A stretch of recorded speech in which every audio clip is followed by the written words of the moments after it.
eh, Hakim mengatakan yang dipanggil yang kelima ini untuk perkara mereka sendiri, tapi fakta yang kita lihat, kita ini nggak mau disalahkan nanti ketika terdakwa Roy Sukardi dipanggil untuk perkara Asep Wawan Hermawan, tentu udah beda dong persepsinya, udah beda, ketentuannya udah pasti beda lah gitu. Nah, jadi panggilan-panggilan seperti ini kalau misalnya jaksa penuntut umum ingin perkara ini cepat selesai seperti greget mereka, ingin cepat perkara ini disidangkan, harusnya janganlah terjadi kesalahan-kesalahan seperti ini. Ini juga sangat mengganggu lah, ya. Saya juga ini tegaskan, kejaksaan sebagai representasi dari negara, kasihanlah nih lihat para korban nih. Betul. Kasihan lihat para korban, kasihan lihat para terdakwa, mereka juga tahu udah dihukum. Satu lagi yang ingin saya sampaikan, kami dari penasihat hukum tidak ada membenci instansi ataupun oknum atau perseorangan dari JPU. Kami hanya ingin penegakan keadilan di sini. Kami hanya ingin keadilan itu benar-benar ditegakkan. Itu. Jadi itu yang sering kita sampaikan kepada mereka. Ya, karena ini masalah badan, masalah nyawa, artinya jaksa harus hati-hatilah. Masalah panggilan aja begini dianggap nggak serius, bisa beda persepsinya, bisa beda pendapat hukumnya. Karena apa, jelas di sini untuk terdakwa Asep Wawan, untuk perkara Asep Wawan Hermawan yang dipanggil adalah Muhammad Roy Sukardi.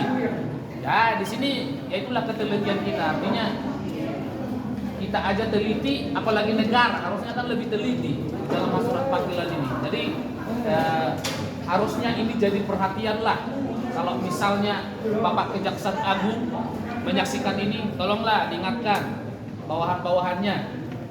Dari mulai surat panggilan pertama, kemudian pemberitahuan akan P21 tahap 2-nya, tidak pernah ada panggilan sesuai ketentuan hukum yang berlaku. Sangat kita sayangkan. Jadi ini nyawa terdakwa ini kayak dipermainkan. Kalau saya lihat ya nggak ada harganya mungkin. Padahal mereka juga manusia, punya hak. Itu loh, jangan semena-mena. Alasan jaksa tidak memberikan salinan tersebut apa nih? Nah, kalau kunjungan kami yang pertama, alasan jaksa itu mengatakan bahwa mereka tidak punya mesin fotokopi untuk fotokopi berkas. Miskin! Masa instansi nggak punya, gimana sih? Dan juga tidak punya uang memfotokopi. Yang kedua, kunjungan kami yang kedua mengatakan bahwa Ibu Kajari lagi sibuk raker. Itu alasan yang kedua. Tentu ini juga ya tidak masuk akal. Karena apa? Ya nggak mungkin dong Ibu Kajari bawa-bawa berkas itu. Ya, betul. Kan sekarang udah gampang lah, ada handphone segala macam. Artinya kan mereka kan greget nih, pengen perkara ini cepat naik ke pengadilan. Ya udah, laksanakan aja bagaimana supaya cepat. Dan kita juga pengen itu cepat. Tapi dari mereka sendiri yang tidak memenuhi niat mereka itu.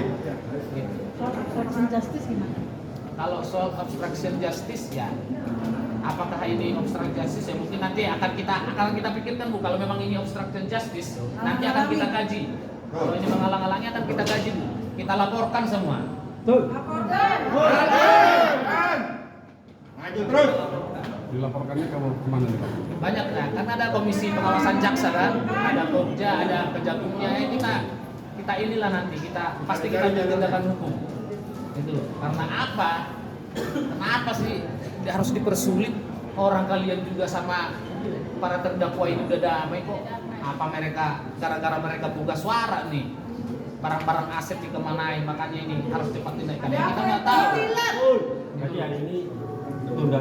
Hari ini ditunda. Sampai hari Senin depan. Nanti sampai Senin depan akan kita tunggu dengan catatan ya, seperti yang saya sampaikan tadi. Ketika berkas perkara itu kami terima hari ini.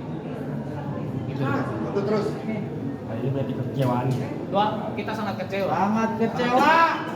Karena kita kan ya seperti Bapak Hakim tadi mengatakan, kewajibannya JPU itu menyerahkan kepada terdakwa maupun kuasa hukumnya, dan itu dia tuh Tuhan loh. Dari pertama kita berdebat Kita nggak pernah berdebat kusir. Yang selalu kita bawa adalah aturan, hukum materialnya, hukum formilnya, hukum formilnya, KUHP. Itu yang selalu kita bawakan. Itu nggak pernah lain dari situ. Tapi kalau misalnya kejaksaan nggak mau belajar juga, ya sudah. Inilah gambaran negara kita. Inilah gambaran penegakan hukum di negara kita. Ini harus saya sampaikan juga. Karena apa? Kami sebagai penasihat hukum punya beban untuk menegakkan hukum, apalagi untuk kepada klien kami ini. Mungkin demikian yang bisa saya sampaikan.